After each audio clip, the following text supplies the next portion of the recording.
सबसे पहले बात करते हैं राम मंदिर चढ़ावा चोरी पर संतों के अपमान वाले एपिसोड से, जिसमें सनातन वाले संवेदनशील सवाल हैं। आज दिल्ली में जंतर मंतर पर विश्व हिंदू परिषद की ओर से विशेष विरोध प्रदर्शन किया गया।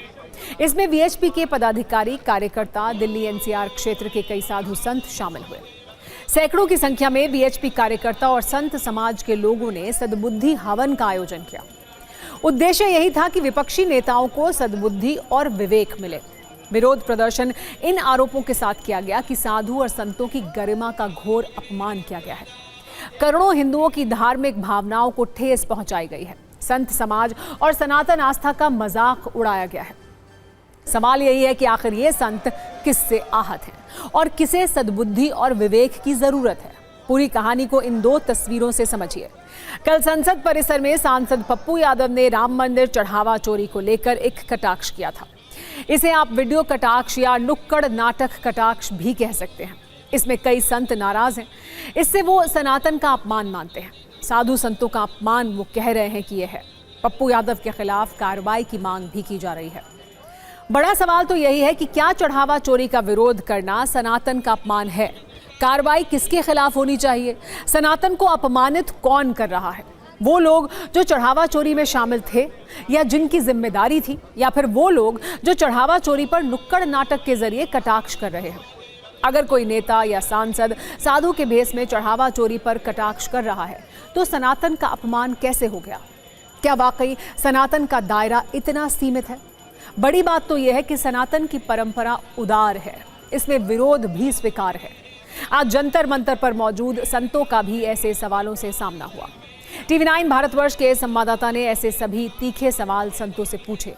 इन सवालों पर उनका क्या जवाब था, आपको ये भी जानना चाहिए और ये भी समझना चाहिए कि कैसे चढ़ावा चोरी जैसे गंभीर मामले को अलग अलग रंग देकर नजरिया बदलने की कोशिश की जा रही है।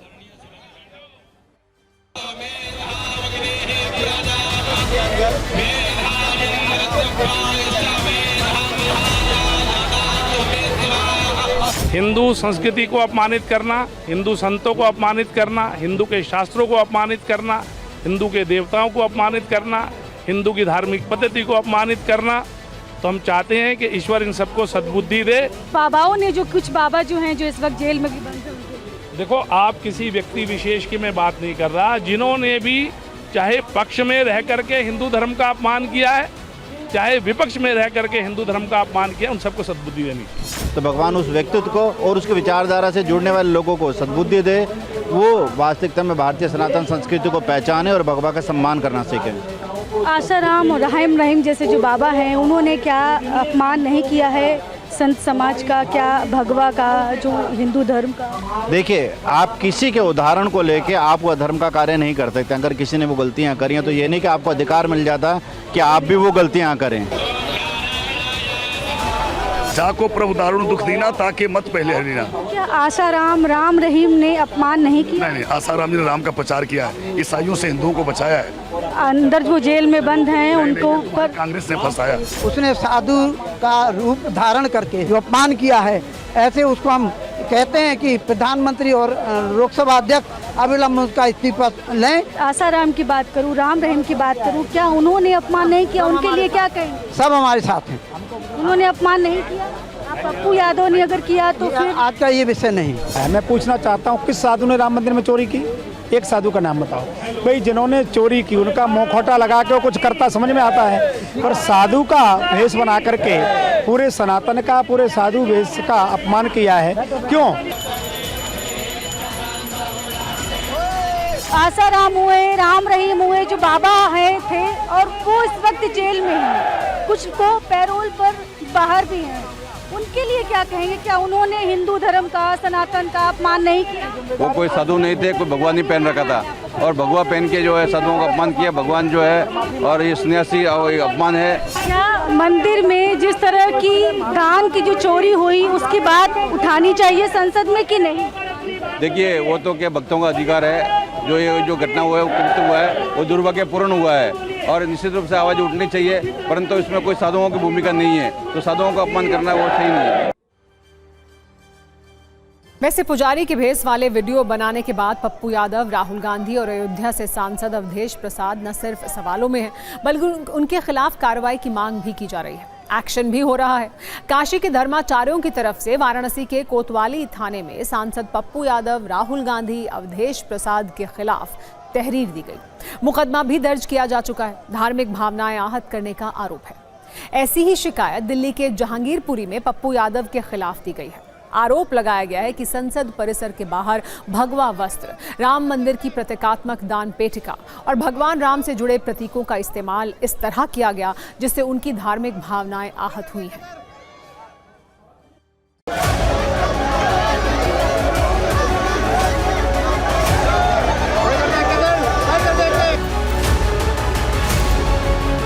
भगवान राम जी की फोटो तक नीचे पटक करके अवधेश प्रसाद के चरणों में जिस प्रकार से वो गिर रहा है, इसमें भगवान का भी अपमान किया गया है।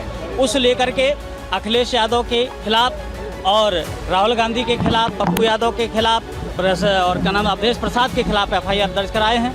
अगर ये प्रशासन कानूनी ढंग से कार्रवाई नहीं करती है तो फिर संत समाज कानून में हाथ लेने के लिए बाध्य हो जाएगी। संतों के द्वारा जो है कोतवाली थाना में एक तहरीर दी गई है जिसमें इनके द्वारा आरोप लगाया गया है कि राजेश रंजन और पप्पू यादव जी, राहुल गांधी जी और अवधेश जी जो ये हैं, इनके द्वारा सदन में संसद में कुछ ऐसे कृत्य किए गए हैं जिसके द्वारा जो सनातन धर्म है उसका अपमान हुआ है। उसी में अभियोग पंजीकृत करके आगे की कार्रवाई की जाएगी।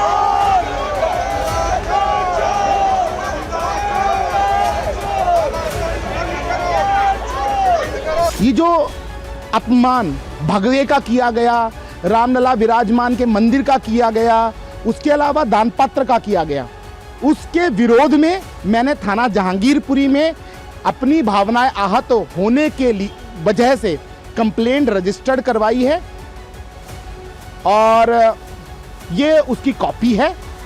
और मैं आशा करता हूं श्रद्धेय गृह मंत्री अमित शाह जी से और दिल्ली पुलिस कमिश्नर से कि इसके ऊपर तत्काल कार्रवाई करते हुए सनातनियों की भावना को आहत करने वाले पप्पू यादव, राहुल गांधी, उसके अलावा डिंपल यादव, अवधेश कुमार, इन सब के खिलाफ विधि सम्मत कार्रवाई हो। साधु संतों का विरोध प्रदर्शन सिर्फ दिल्ली में ही नहीं हो रहा है, बल्कि इसकी चिंगारियां लखनऊ से लेकर भोपाल तक हैं। लखनऊ में VHP कार्यालय के बाहर पप्पू यादव का पुतला फूंका गया, नारेबाजी की गई है। आप सिर्फ 100 सेकंड में देखिए कैसे चढ़ावा चोरी पर एक कटाक्ष को सनातन के अपमान का रूप दिया जा रहा है।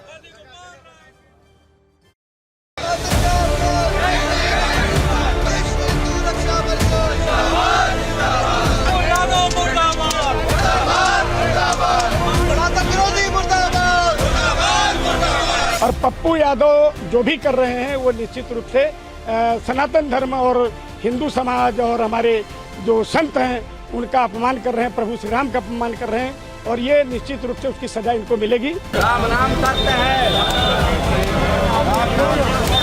हमने हजरतगंज में पप्पू यादव की शव यात्रा निकाली है, सनातन धर्म का अपमान किया है और उनके शिशुपाल की तरह उनके पापों का अंत हो चुका है। अब उनके पापों की सजा दी जाएगी। अब सनातन रक्षा संगठन सनातन का अपमान बर्दाश्त नहीं करेगी किसी भी कीमत पे। बहुत हो चुका मजाक, बहुत हो चुका अपमान।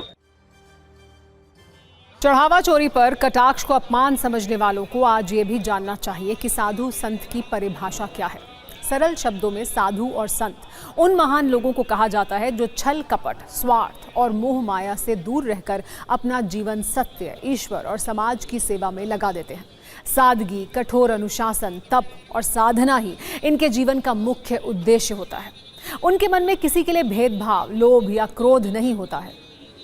बड़ी बात यह है कि चढ़ावा चोरी वाले कटाक्ष पर जो साधु संत विरोध प्रदर्शन कर रहे हैं, क्या वो साधु संतों की सही परिभाषा को समझ रहे हैं? इसे आप विपक्ष के तीखे आरोप और नए व्यंग से भी समझ सकते हैं। समाजवादी पार्टी के अध्यक्ष अखिलेश यादव ने आज सोशल मीडिया पर एक पोस्ट किया। लिखा, क्या इस बार रामलीला में सीता हरण के प्रसंग में रावण के भी वेश पर FIR करवाएंगे? जो लोग असल जिंदगी में साक्षात रूप धारण कर लोगों के विश्वास को आहत कर रहे हैं, झूठ बोलकर दूसरों पर आरोप लगा रहे हैं, उनके खिलाफ भावना आहत होने की FIR कब लिखी जाएगी? ये कमेंट अखिलेश यादव ने पप्पू यादव पुजारी भेस मामले में FIR दर्ज होने के बाद किया है। असल सवाल यही है, क्या साधु का वेश धारण करने से साधु का अपमान होता है? क्या इसके कई पौराणिक उदाहरण भी हैं? सीताहरण के लिए रावण ने भी साधु का वेश धारण किया था। रामायण की एक और कहानी कालनेमी से जुड़ी है। कालनेमी साधु के वेश में हनुमान जी के सामने छल करने आया था। संजीवनी बूटी लेने के लिए जा रहे हनुमान जी का रास्ता रोका था। इस कहानी में भी वही सवाल है, कालनेमी ने जब साधु का वेश धारण किया तो क्या ये अपमान था? देश के इतिहास में भी कई कहानियां हैं, कई उदाहरण हैं जो ऐसे संदेश और संकेत दे रहे हैं। आसाराम बापू को देश के सबसे बड़े कथावाचकों में गिना जाता था। उन पर एक नाबालिग से रेप का आरोप लगा, अदालत से दोषी करार हुए। इसी तरह स्वामी नित्यानंद जो अश्लील सीडी के मामले में दोषी करार हुए थे। कई बड़ी हस्तियां नित्यानंद की भक्त थीं, लेकिन उन पर धोखाधड़ी और अश्लीलता का मामला दर्ज हुआ था। स्वामी चैतन्यानंद भी एक नाम है जिनकी छवि साधु संत वाली थी, लेकिन लड़कियों ने छेड़छाड़ और यौन शोषण के आरोप लगाए। स्वामी चैतन्यानंद फिलहाल फरार चल रहा है और उसके खिलाफ केस भी दर्ज है। सबसे चर्चित नाम डेरा सच्चा सौदा प्रमुख गुरमीत राम रहीम। दुष्कर्म के आरोप में 20 वर्ष जेल की सजा काट रहे राम रहीम को लेकर ऐसे ही सवाल हैं।